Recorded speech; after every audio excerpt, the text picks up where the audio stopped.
Di dalam suatu negara, terdapat suatu sistem yang saling terkait satu sama lain demi menjaga kestabilan suatu negara itu sendiri. Terutama di negara kita, yaitu Indonesia, dalam menjalankan sistem pemerintahan, kita menerapkan konsep trias politika. Lalu, apa itu trias politika? Itu sebuah teori yang menerapkan pembagian kekuasaan pemerintahan negara menjadi 3 jenis kekuasaan, yaitu kekuasaan legislatif, kekuasaan eksekutif, dan yudikatif. Doktrin ini pertama kali dikenalkan oleh John Locke dan Montesquieu yang ditafsirkan menjadi pemisahan kekuasaan. Pemikiran John Locke mengenai trias politika ada di dalam magnum opus, karya besar yang ia tulis dan berjudul Two Treatises of Government yang terbit tahun 1690. Dalam karyanya tersebut, Locke menyebut bahwa fitrah dasar manusia adalah bekerja atau mengubah alam dengan keringat sendiri dan memiliki properti. Oleh sebab itu, negara yang baik harus dapat melindungi manusia yang bekerja dan juga melindungi milik setiap orang yang diperoleh berdasarkan hasil pekerjaannya tersebut. Dalam masa ketika Locke hidup, milik setiap orang, utamanya bangsawan, berada dalam posisi rentan ketika dihadapkan dengan raja. Seringkali, raja secara sewenang-wenang melakukan akuisisi atas milik para bangsawan dengan dalih beraneka ragam. Sebab itu tidak mengherankan kalangan bangsawan kadang melakukan perang dengan raja akibat persengketaan milik ini. Misalnya peternakan, tanah maupun kastil. Negara ada dengan tujuan utama melindungi milik pribadi dari serangan individu lain. Demikian tujuan negara versi Locke. Untuk memenuhi tujuan tersebut, perlu adanya kekuasaan terpisah, kekuasaan yang tidak melulu di tangan seorang raja atau ratu. Menurut Locke, kekuasaan yang harus dipisah tersebut adalah legislatif, eksekutif, dan federatif. Baron Conde de Montesquieu, atau yang sering disebut dengan Montesquieu, mengajukan pemikiran politiknya setelah membaca karya John Locke. Montesquieu mengemukakan teori trias politika yang membagi kekuasaan pemerintahan menjadi 3 jenis. Teorinya ini kemudian banyak disadur dan diadopsi pada diskusi-diskusi mengenai pemerintahan dan diterapkan pada banyak konstitusi di seluruh dunia. 3 jenis kekuasaan pada teori trias politika meliputi eksekutif, yaitu pelaksana undang-undang, legislatif, yaitu pembuat undang-undang, dan kekuasaan yudikatif, yaitu pengawas pelaksanaan undang-undang. Sebelum amandemen. Yang pertama, lembaga negara dibagi menjadi 6 bagian, yaitu MPR, DPR, Presiden, DPA, BPK, dan MA. Yang kedua, terdapat 5 bagian kekuasaan, yaitu yang pertama adalah kekuasaan legislatif. Kekuasaan legislatif adalah pembuat undang-undang. Legislatif di Indonesia berdasarkan Undang-Undang Dasar tahun 1945 sebelum amandemen adalah terdiri dari MPR dan DPR. Yang kedua, kekuasaan eksekutif. Kekuasaan eksekutif adalah kekuatan melaksanakan undang-undang. Kekuasaan eksekutif di Indonesia berdasarkan Undang-Undang Dasar tahun 1945 sebelum amandemen adalah presiden. Yang ketiga adalah kekuasaan yudikatif. Kekuasaan yudikatif atau kekuasaan kehakiman adalah kekuasaan yang berkewajiban untuk mempertahankan undang-undang dan berhak memberikan peradilan kepada rakyatnya. Di Indonesia, berdasarkan pasal 24 Undang-Undang Dasar tahun 1945, sebelum amandemen adalah MA. Yang keempat, kekuasaan konsultatif. Kekuasaan konsultatif adalah kekuasaan yang memberikan nasihat dan pertimbangan kepada eksekutif selaku pelaksana undang-undang. Di Indonesia, berdasarkan pasal 16 Undang-Undang Dasar tahun 1945, sebelum amandemen adalah DPA. Yang kelima, kekuasaan eksaminatif.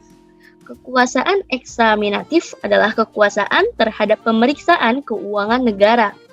Di Indonesia, berdasarkan pasal 23 Undang-Undang Dasar tahun 1945 sebelum amandemen adalah BPK. Yang ketiga, MPR menjabat kekuasaan tertinggi setelah Undang-Undang Dasar 1945. Sebelum amandemen Undang-Undang Dasar 1945, MPR menjadi lembaga tertinggi negara yang diberikan kekuasaan tidak terbatas. Yang keempat, DPA masuk dalam kekuasaan konsultatif. Selanjutnya adalah sesudah amandemen. Yang pertama, lembaga negara dibagi menjadi 7 bagian, yaitu MPR, DPR, DPD, Presiden, BPK, MA, dan MK. Yang kedua, terdapat 4 bagian kekuasaan. Yang pertama, kekuasaan legislatif. Kekuasaan legislatif di Indonesia berdasarkan Undang-Undang Dasar tahun 1945 sesudah amandemen adalah terdiri dari MPR, DPR, dan DPD. Yang kedua, kekuasaan eksekutif. Kekuasaan eksekutif di Indonesia berdasarkan Undang-Undang Dasar tahun 1945 sesudah amandemen adalah Presiden. Yang ketiga, kekuasaan yudikatif.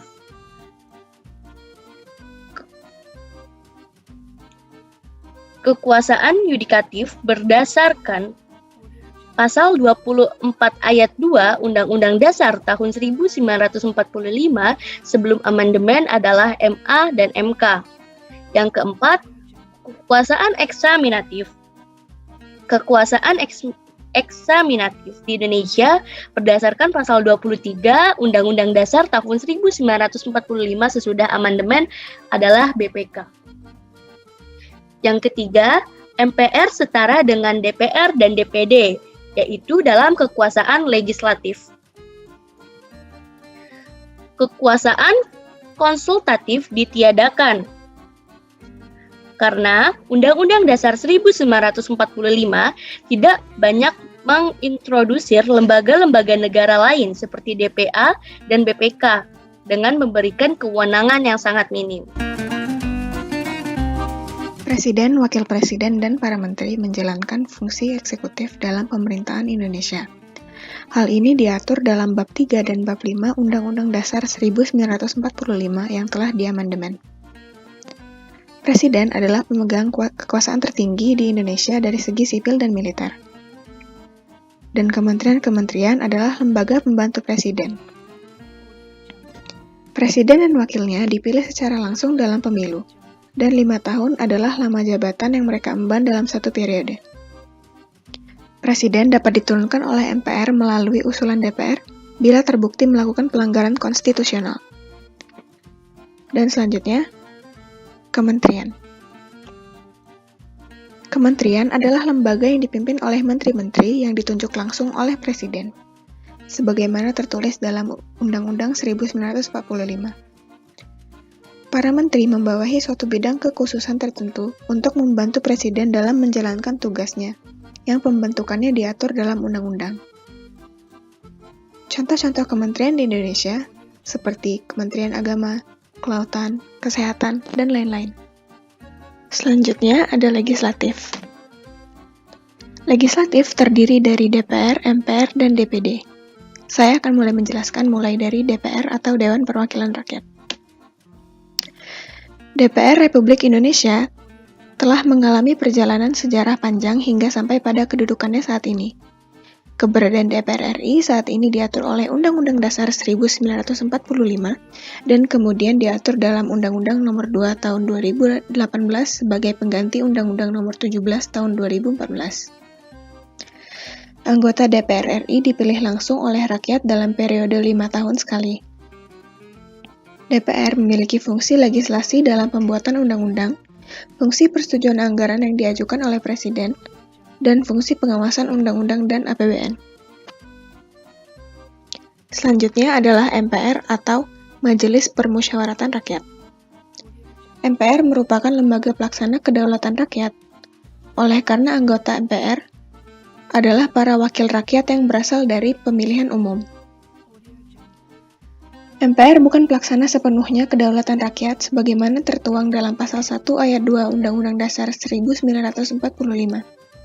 perubahan ketiga bahwa kedaulatan berada di tangan rakyat dan dilaksanakan menurut Undang-Undang Dasar. Tugas MPR antara lain adalah mengubah dan menetapkan Undang-Undang Dasar, melantik presiden dan wakil presiden berdasarkan hasil pemilihan umum, memutuskan usul DPR berdasarkan putusan Mahkamah Konstitusi untuk memberhentikan presiden dan/atau wakil presiden dalam masa jabatannya. Setelah presiden dan atau wakil presiden diberi kesempatan untuk menyampaikan penjelasan di dalam sidang paripurna MPR. Selanjutnya, mereka memiliki tugas melantik wakil presiden menjadi presiden apabila presiden mangkat, berhenti, diberhentikan, atau tidak dapat melaksanakan kewajibannya dalam masa jabatannya.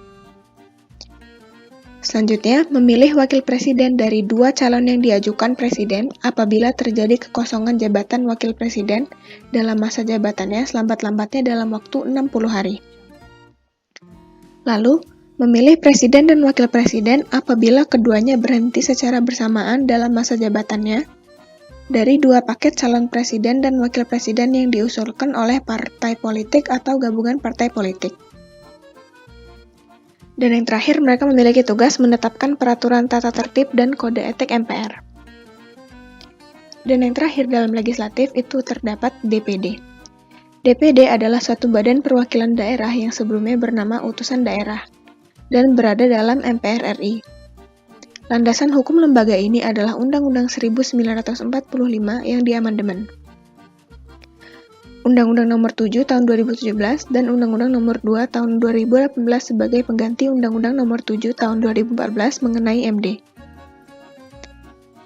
Lembaga ini memiliki fungsi pengajuan usul pada pembuatan undang-undang tertentu dan turut serta mengawasi pelaksanaan undang-undang melalui perwakilan-perwakilan provinsi. Yudikatif di Indonesia dijalankan oleh Mahkamah Agung, Mahkamah Konstitusi, dan Komisi Yudisial. Mahkamah Agung adalah badan peradilan tertinggi di Indonesia yang membawahi badan-badan pengadilan hukum di Indonesia. Lembaga ini membawahi peradilan negeri sipil, peradilan agama, peradilan militer, dan peradilan tata usaha negara.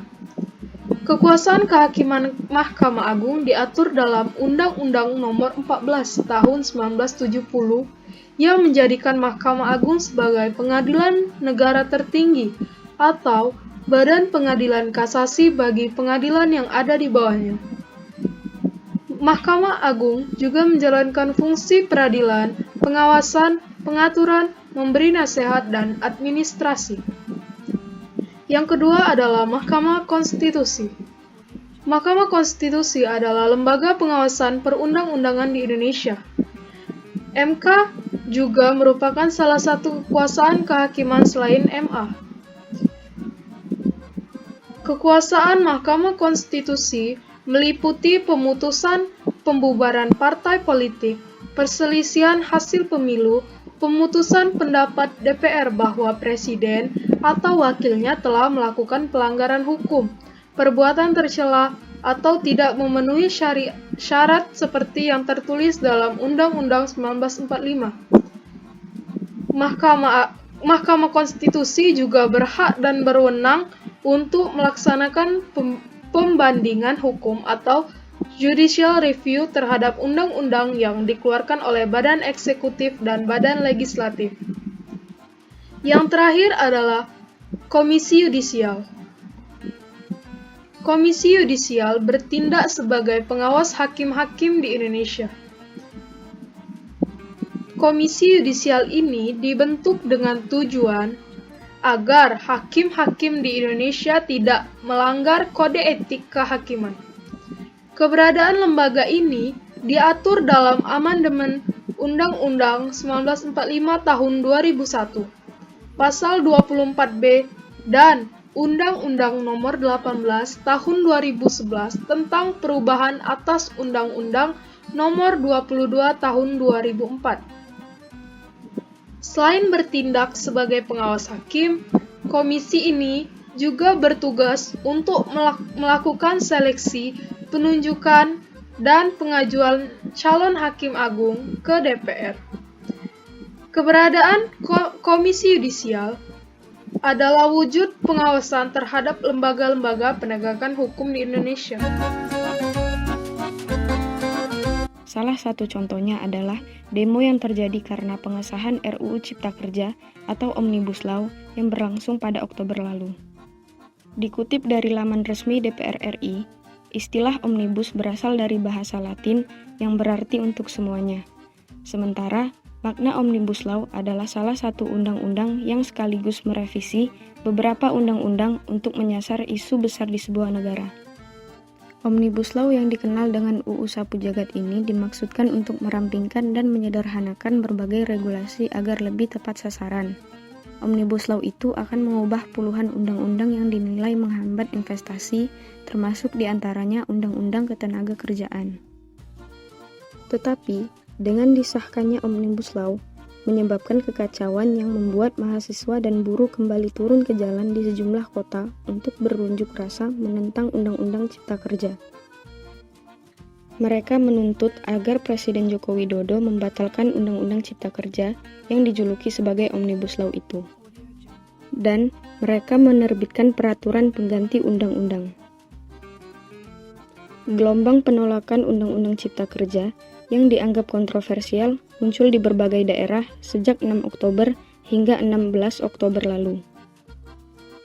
Tetapi, pihak-pihak yang bertentangan dengan narasi yang dibangun oleh pemerintah justru dikriminalisasi menggunakan Undang-Undang ITE, pemblokiran akun media sosial, peretasan akun mereka yang kritis kepada pemerintah, hingga pemadaman internet. Kekerasan terhadap massa aksi juga terus terjadi. Berdasarkan data kepolisian, per 13 Oktober 2020, tercatat 5.198 peserta aksi yang ditangkap polisi. Keinginan pemerintah untuk mendengarkan suara rakyat juga sangat minim.